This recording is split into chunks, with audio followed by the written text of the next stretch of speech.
మామూలు స్టవ్తో పోలిస్తే దీని వాడకంలో చాలా జాగ్రత్తలు తీసుకోవాల్సి ఉంటుంది. లేదంటే కొన్ని సమస్యలు ఎదురయ్యే అవకాశం కూడా ఉంటుంది. ఈ క్రమంలో ఇండక్షన్ స్టవ్ను ఉపయోగించేటప్పుడు తీసుకోవాల్సిన జాగ్రత్తలు ఏంటో ఒకసారి చూద్దాం. ఇండక్షన్ స్టవ్ వాడుతున్నప్పుడు సాధ్యమైనంత వరకు దానికి సరిపోయే పాత్రలనే ఎంచుకోవాలి.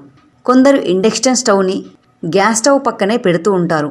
దీనివల్ల సాధారణ సమయంలో ఎలాంటి నష్టం జరగదు.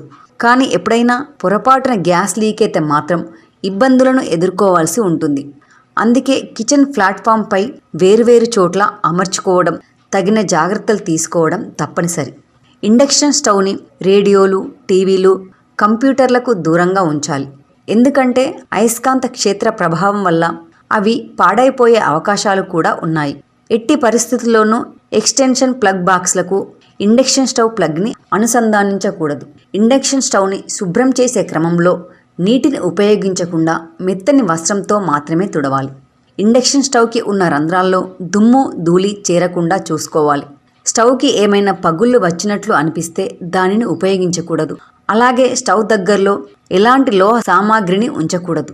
ఇండక్షన్ స్టవ్ విద్యుత్తో పనిచేస్తుంది కాబట్టి వీలైనంత వరకు దీనిని చెక్క టేబుల్పై పెట్టడం మంచిది. అంతేకాకుండా సెరామిక్ టైల్స్, సిమెంట్ ఫ్లోర్ పైన కూడా పెట్టుకోవచ్చు. అయితే ఈ స్టవ్ మెటల్ టేబుల్ పైన మాత్రం పెట్టకూడదు. దీనివల్ల షాక్ కొట్టే అవకాశాలు ఎక్కువగా ఉంటాయి. ఈ వీడియో మీకు కేవలం అవగాహన కోసం మాత్రమే. ఈ వీడియో నచ్చినట్లయితే లైక్ చేయండి, షేర్ చేయండి. అలాగే మరిన్ని మంచి వీడియోస్ కోసం సబ్స్క్రైబ్ చేయడం మాత్రం మర్చిపోకండి.